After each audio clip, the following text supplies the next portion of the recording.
Salut la communauté de coups critiques, c'est encore moi Pépé, et je viens aujourd'hui à vous, humblement, présenter mon top 20 de mes jeux de rôle préférés. Pourquoi un top 20? Eh bien parce que j'adore les tops. J'aime ça, pouvoir mettre dans des cases, des éléments, j'aime ça les top 10, j'aime ça les top 20, les top 100 même, top 10 des meilleurs films d'horreur, top 20 des meilleurs sauce à poutine, top 40 des meilleures chansons quétaines, même les top poches, j'aime ça, genre top 20 des pires épisodes de séries TV, là. J'aime ça les tops, j'aime ça mettre cadré, mettre des échelons, mettre des niveaux, c'est... Je sais qu'il y a beaucoup de personnes qui détestent ça pour mourir. Moi, c'est comme un dada. Et je vois souvent des tops de jeux de société, des top 10 de jeux de société, top 100, top 30 et tout ça. Et là, j'étais comme, ah, mais pourquoi pas un top de jeux de rôle? Et là, fait que là, c'est ça, je me lance. Ça fait quelques fois qu'on m'en parle, il y a des gens qui avaient comme hâte, étonnamment. Je vais écouter, ça me surprend toujours qu'on me dit que les gens ont comme hâte d'entendre quelque chose en provenance de la chaîne, parce que c'est encore une fois ce qu'on appelle le sentiment d'imposteur qui embarque. Mais bref, j'ai mon top 20 de mes jeux de rôle préférés. Aujourd'hui, je vous fais du 20 à 11. Prochaine vidéo, ça va être du 10 à 1. Et encore une fois, il y a assurément des jeux que vous allez déjà avoir entendu parler sur la chaîne, alors qu'il y en a d'autres qui vont être je veux dire inusité, mais le vrai terme c'est inédit. Ils vont être inédits sur la chaîne. Donc on y va ainsi avec le numéro 20, Eclipse Phase. Eclipse Phase est un jeu de rôle de science-fiction américain écrit par Rob Boyle et Brian Cross en 2009. Il a été édité en anglais par Post-Human Studios et traduit en français en 2012 par Black Book Edition. Il est publié dans les deux langues sous une licence de Creative Commons où les gens peuvent créer des choses en lien avec le jeu de rôle. Eclipse Phase est un jeu que je n'ai jamais parlé sur la chaîne, je pense dans aucune vidéo j'ai mentionné ce jeu-là, et pourtant il n'en demeure pas moins pour moi un incontournable pour de nombreuses raisons, et en premier lieu ce sont ses thématiques. C'est un jeu de science-fiction qui va aller beaucoup plus proche de la hard science fiction, c'est-à-dire de la science-fiction plus réaliste, tournée vers les sciences, tournée vers la possibilité humaine réaliste dans un futur non loin.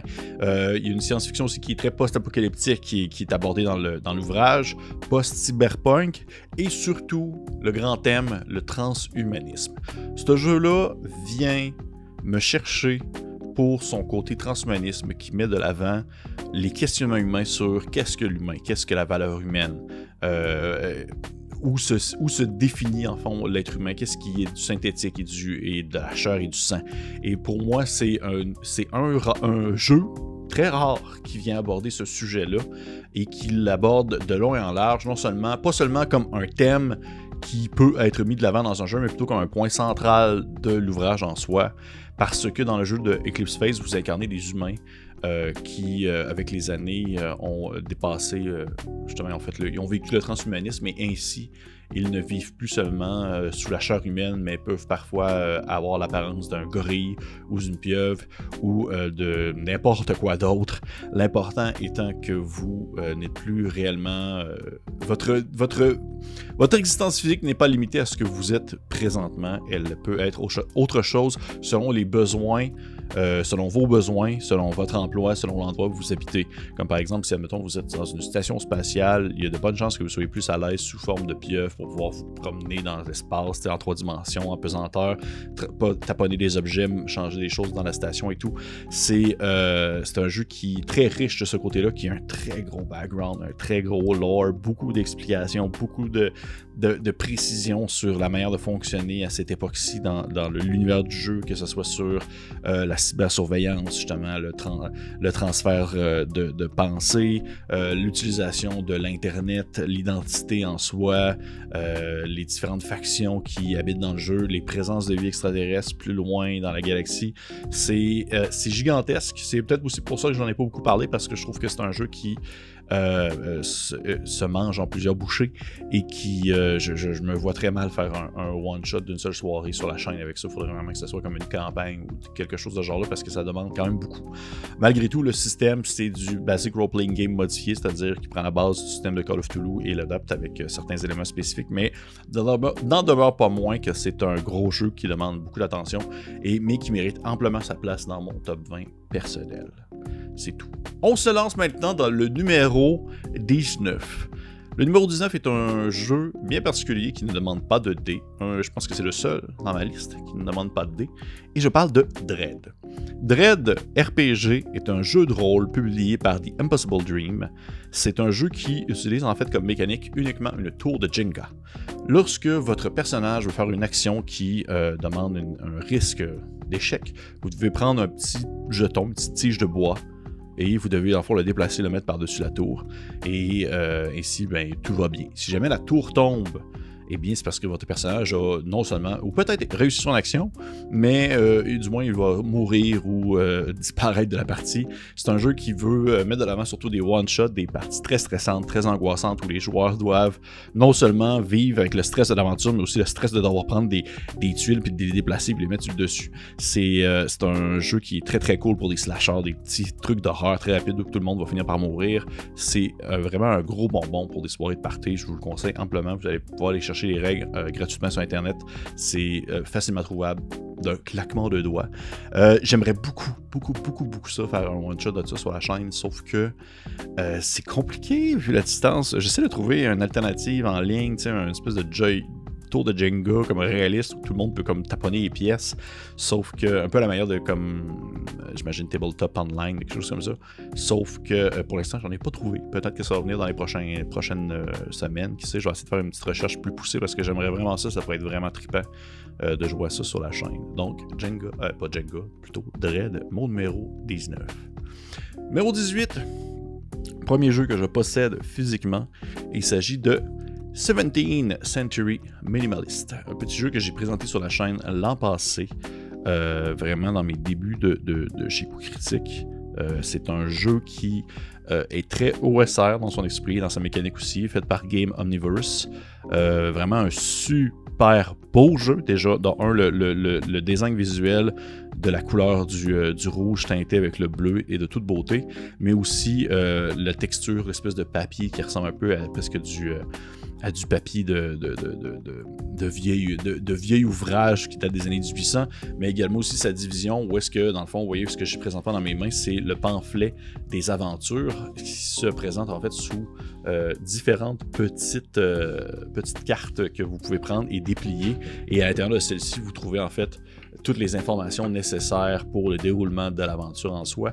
C'est un jeu qui a un système vraiment facile, vraiment rapide à prendre en main, très mortel. On s'entend, c'est du gros Europe Renaissance 17e siècle violent où vos personnages peuvent mourir d'une simple balle dans la tête après un seul round de combat, mais dans demeure tout de même que je trouve que c'est super bien écrit, c'est super bien détaillé, ça va pas dans le fond vous apprendre quoi que ce soit tant que ça sur la période historique, là, c'est vraiment purement les règles pour émuler cette ambiance-là sans nécessairement aller sur les détails, et vos personnages vont se promener à travers une Europe en essayant d'accomplir certains objectifs, que ce soit des missions qui sont écrites là, ou même que vous pouvez prendre un autre outil, un autre, on va dire, un autre donjon, par exemple, une autre aventure, un module provenant d'un autre jeu, l'adapter pour 17e Century Minimalist, ça peut très bien se faire sans problème. Moi, c'est un de mes gros must que j'apprécie beaucoup comme numéro 18.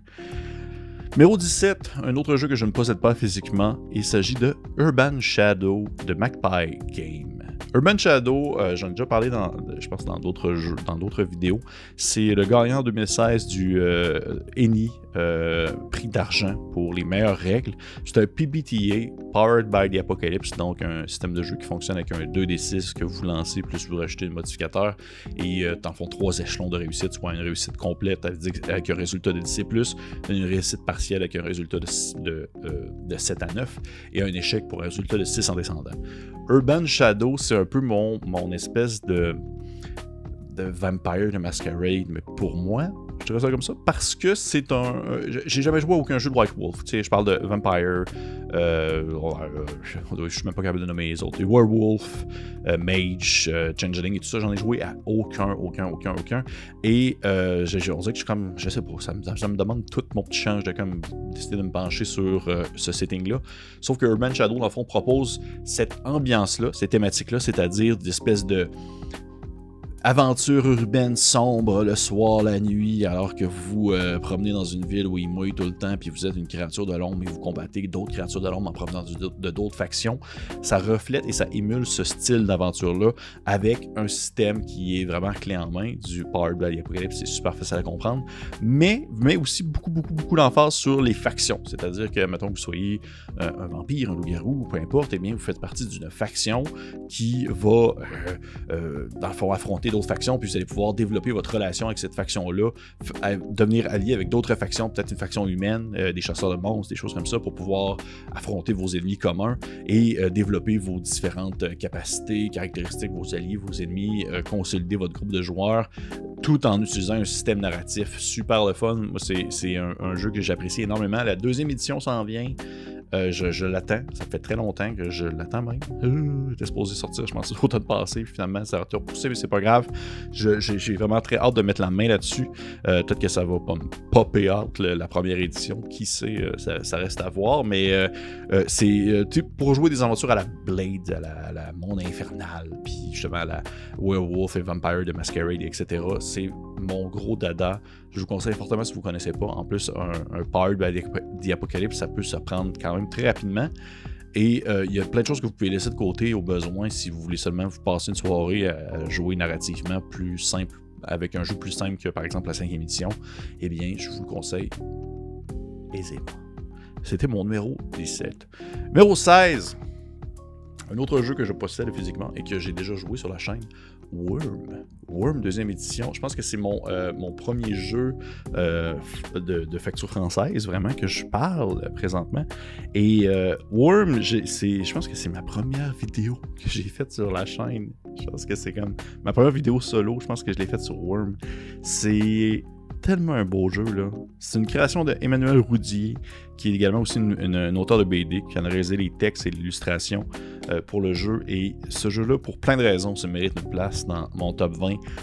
Premièrement, la qualité de l'ouvrage, qualité de l'écriture, qualité de l'illustration, les illustrations d'Emmanuel Roudier qui sont à la limite entre de la peinture et des dessins encyclopédiques, c'est de toute beauté. Deuxiièmement, la thématique, ce n'est pas tous les jours que nous voyons un jeu qui aborde la préhistoire et qui l'aborde de manière aussi respectueuse.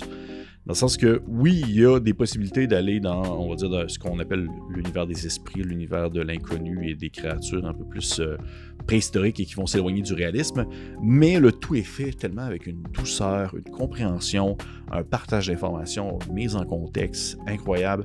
C'est tellement bien écrit, c'est tellement beau, c'est tellement... je veux dire, c'est tout et rien. C'est pas tout et rien à la fois, mais c'est tout. C'est vraiment un jeu de rôle dans la préhistoire qui gagne à être connu, qui gagne à être popularisé, qui mériterait à être essayé seulement pour essayer d'explorer une période historique qu'on ne voit pas vraiment souvent. Je vous conseille d'aller voir, je pense que c'est le premier one-shot qu'on a fait aussi sur la chaîne en groupe. Avec moi, il y avait Francis, Félix et Vincent de RPG Suicide. Une aventure que j'ai sortie de mon cru, que je suis encore en écriture. Je m'étais juré de la sortir en 2021, je suis vraiment désolé. Mais elle devrait, selon moi, sortir en 2022, je suis pas mal sûr. Là, elle est à sa conclusion d'écriture. Donc, Worm, jeu de rôle dans la préhistoire d'Emmanuel Roudier, publié chez Black Book Edition. Pour vrai, ça c'est un gros bonbon. Je ne pouvais pas ne pas le nommer. Numéro 15. Numéro 15. D&D, 5e édition. Et oui, c'est tout. Non, mais plus sérieusement, oui, D&D. Voyez-vous, j'ai pris le livre de Ravenloft parce que je trouve la couverture de toute beauté. Van Richten Guide to Ravenloft. D&D 5e édition, c'est un beau jeu, c'est un bon jeu, je l'aime. Il y a beaucoup de gens qui... J'ai fait une blague et je parlais que je faisais un top 20 à quelqu'un récemment, puis il m'a dit « Ah, j'imagine que D&D va être 100e dans ton top 20. » Eh bien non, il est 15e. Pourquoi? Parce que D&D 5e édition, c'est l'édition qui m'a fait revenir à D&D. La 3.5, j'avais délaissé ça il y a de nombreuses années avant la fin de l'édition parce que maintenant, ça a commencé à être n'importe quoi. Mon Dieu. Dans les derniers ouvrages qui sont sortis, il y a tellement de choses, d'éléments, classes, de sous-classes, de bonus, de calcul à prendre en considération que Mané, c'était tellement trop. J'étais plus capable, même si j'apprécie beaucoup la personnalisation au poil près d'un personnage. Mané, je trouvais que c'en était saoulant et j'étais plus confus qu'autre chose concernant la 3.5, même si j'apprécie énormément les aventures que j'y ai vécues et encore une fois, j'y retournerai avec plaisir sans problème. La 4e édition, je n'y ai que très peu joué, je suis pas là pour la bâcher non plus, même si je sais qu'il y a beaucoup de rétracteurs et beaucoup de défendants à la 4e édition. Mais la 5e, lorsque je l'ai essayé, au début, je l'avais essayé, je me rappelle, je l'avais essayé chez mon ami Simon avec d'autres compagnons de jeu. Et c'était à l'époque où est-ce qu'elle n'était pas encore accessible, elle était comme en playtest et on pouvait l'essayer, donner nos commentaires et redonner nos commentaires à Wizards of the Coast. Et au début, j'étais comme pas sûr. On avait joué, je me rappelle jouer à un nain, l'aventure était correcte. On vivait l'expérience, on se battait contre des bullywugs et on n'avait aucune fichue idée de ce que c'est. C'est une sorte de grenouille. Et lorsque l'édition est sortie, recommençais tranquillement à jouer et je l'avoue, l'édition, la 5e édition m'a fait raccrocher à D&D pour ses nombreuses qualités, pour ses nombreuses possibilités, pour son accessibilité. Je considère pas que c'est un jeu qui est pour les débutants. Je considère pas que genre n'importe qui a jamais joué à un jeu de rôle va m'arriver pour faire « Hey, je veux jouer à D&D, je veux jouer à un jeu de rôle, tu me conseilles quoi? » Je vais pas conseiller D&D si t'as jamais joué à un jeu de rôle, même si c'est le plus populaire, même si c'est celui qui vend le plus, même si c'est celui qui apporte le plus aussi de gens. Tu sais, je sais pas pour rien que le monde aime ça. Le monde aime ça. Et je ne peux pas nier, dans le fond, certains talents que le jeu a, c'est-à-dire qu'il fait bien ce qu'il fait, tout simplement. Il fait bien, il propose un système efficace, une base efficace. Il propose des aventures qui sont plaisantes. Je veux dire, Curse of Strahd, je la trouve incroyable cette aventure-là. Icewind Dale, je l'adore aussi. Dungeon of Mad Mage, j'adore qu'il ait fait un dungeon crawl, vraiment un gros méga donjon pour la 5e édition. Même Van Richten, j'apprécie beaucoup. Fistban aussi. T'sais, au final, je trouve que c'est une édition qui est très réussie. Que ses belles qualités, que ses belles possibilités de jeu, que sa belle personnalisation, qui offre des aventures mémorables, des souvenirs mémorables, mais pour autant, est-ce que ça mérite une place dans mon top 10 après? Non, pour d'autres raisons. Mais tout de même, je ne peux pas nier l'effet qu'elle a eu sur moi, ainsi que les qualités qu'elle possède en tant que jeu, tout simplement. Ensuite, numéro 14. Un autre jeu que j'ai déjà parlé sur la chaîne, et il s'agit de Mutant Year Zero de la Free League, grand gagnant du prix d'argent pour les Best Rules, les meilleurs règlements au ENI en 2015 et dominé aussi pour 6 autres ENI. J'aime beaucoup Mutant Year Zero, j'ai vraiment un attachement particulier pour ce jeu-là, parce que je pense que c'est le premier jeu de rôle en anglais que j'ai lu au complet, comme de bout à bout, sans vraiment grande difficulté. Je trouve que c'est un livre de jeu de rôle qui est super bien écrit, qui est super bien accessible, qui est très simple, très bien divisé, très bien démontré. L'aspect visuel aussi est super charmant. C'est un style artistique que j'ai rarement vu dans d'autres jeux. C'est comme un peu comic book style, un peu cartoon en même temps, mais pas trop non plus. On s'en va pas dans l'extrême. C'est pas un dessin qui est tiré ou des personnages qui se peuvent pas physiquement. Le fait de mélanger la vie post-apocalyptique avec des capacités de mutants et tout ça, et de nous offrir une gamme qui grossit à mesure que les ouvrages de base sortent, parce que Mutant Year Zero, c'en est un, mais il y a aussi Mutant Gen Alpha, Mutant telle autre affaire, robot chose, Mutant Elysium. Ça fait en sorte que ça ne fait qu'enrichir la gamme sans pour autant nous offrir un demi-jeu. Il y a quelques jeux ce qu'on appelle un jeu qui va être un jeu à découverte, où est-ce qu'à mesure que les ouvrages vont sortir, à mesure qu'ils vont démontrer des éléments de l'histoire et du background, Mutant Year Zero, c'est un jeu qui est complet. Vous avez l'histoire complète. Il y a un autre jeu de base, qui est exemple Mutant Elysium, si vous l'achetez, eh bien vous avez le jeu complet. Mais ces deux jeux-là sont compatibles ensemble, un peu comme Werewolf et Vampire. Les deux jeux sont compatibles ensemble et pour ça, je trouve que c'est une très belle approche. Ça permet de varier aussi l'aventure, ça permet de varier le plaisir, ça permet de venir découvrir une twist au système qu'on ne verrait pas alors qu'on va changer d'un livre de base à l'autre, sans pour autant complètement être débalancé d'un jeu de base à l'autre. Et autant j'apprécie beaucoup le côté X-Crawl parce que c'est un jeu qui va beaucoup mettre de l'avant l'exploration de zones, l'exploration on va dire, de ce monde dévasté, et aussi également la construction construction de la base. C'est un jeu que j'ai tellement aimé, comme la construction de la base. J'ai trouvé que tellement c'était bien fait. La gestion de la base, la création des bâtiments autour pour pouvoir rendre la base plus efficace, pour ramasser de la nourriture, pour pouvoir mieux gérer les habitants et tout ça. Il y a comme une belle possibilité sur le long terme avec ce jeu-là pour faire une campagne. Ça, c'est assuré. Puis pour de vrai, si jamais vous cherchez un jeu de rôle post-apocalyptique et vous ne savez pas encore lequel, sur lequel aller voir, sautez sur Mutant Year Zero. C'est du bonbon. C'est vraiment juste ça, c'est du gros bonbon. Ensuite, le numéro 13. Je vais être presque original, là. Numéro 13, il s'agit de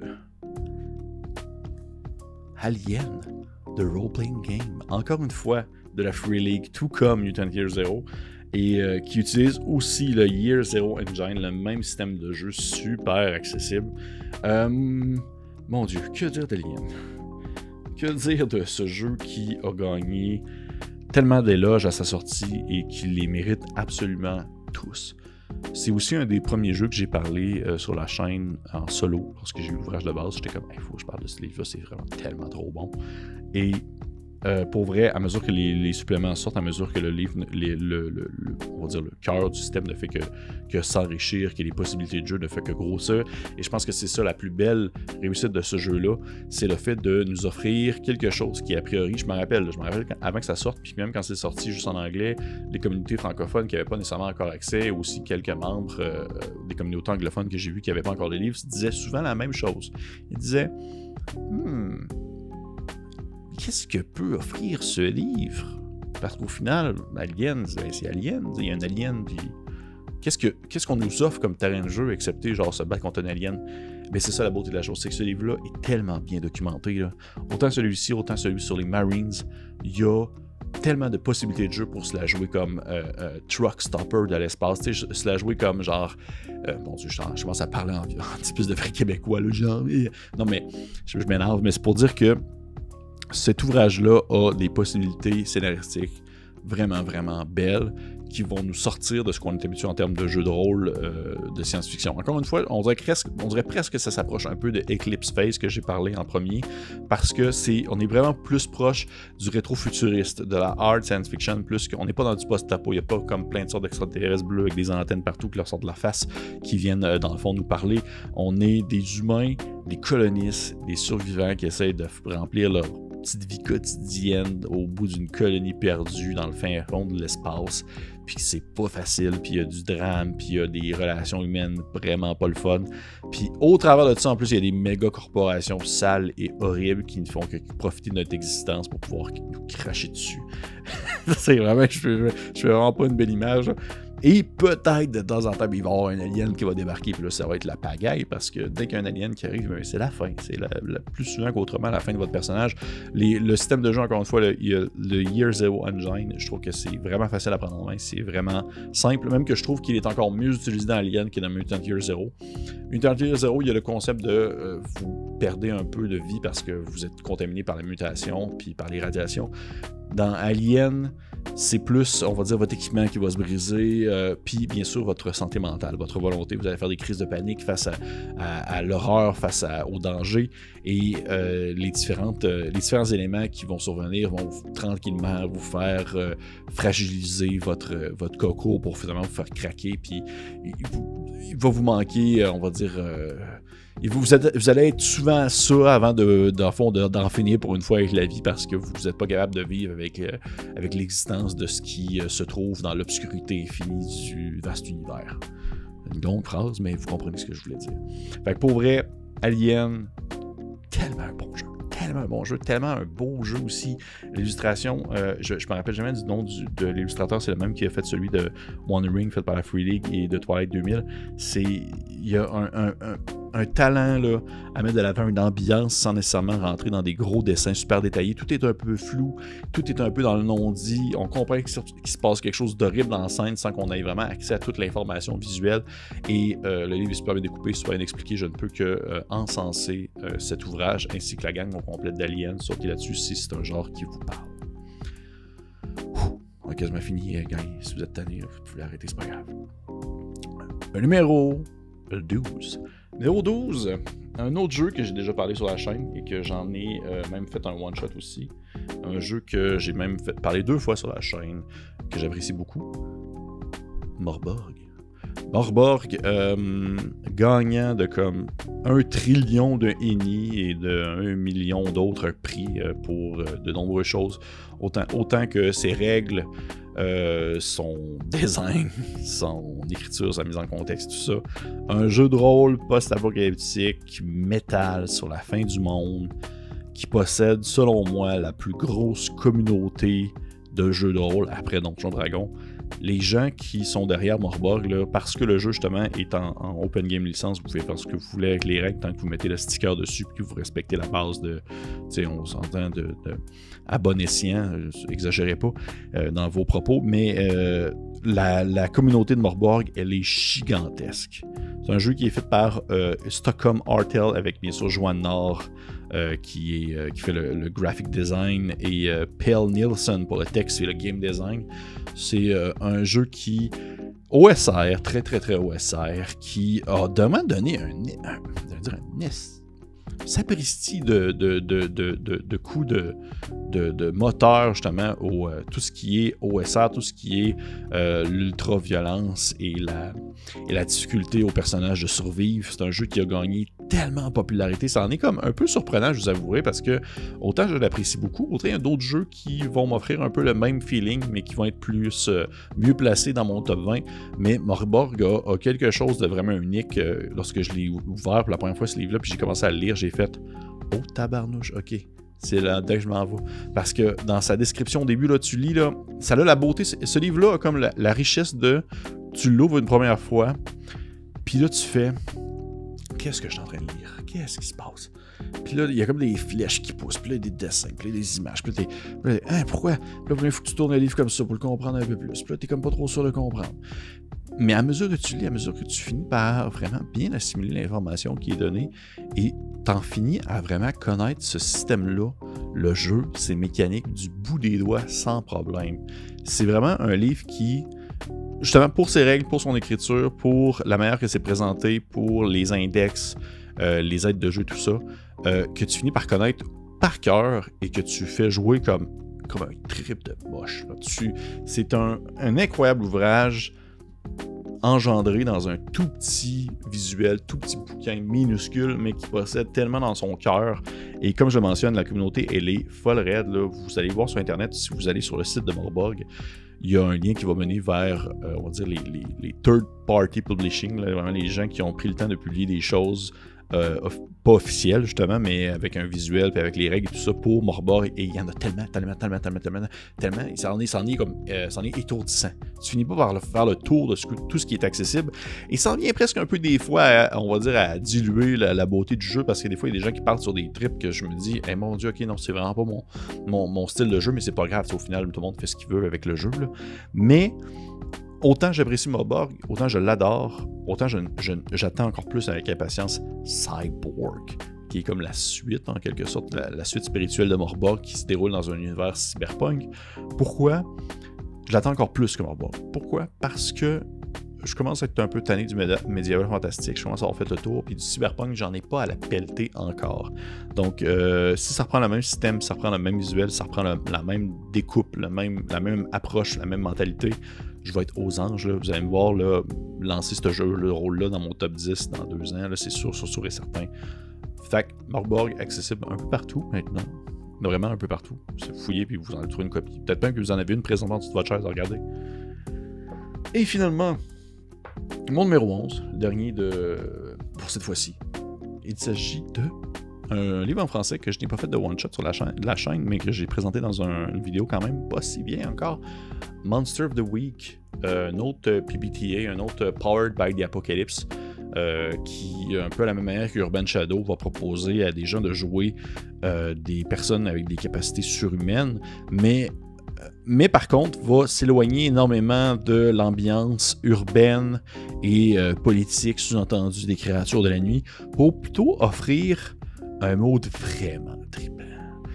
Monster of the Week, c'est genre...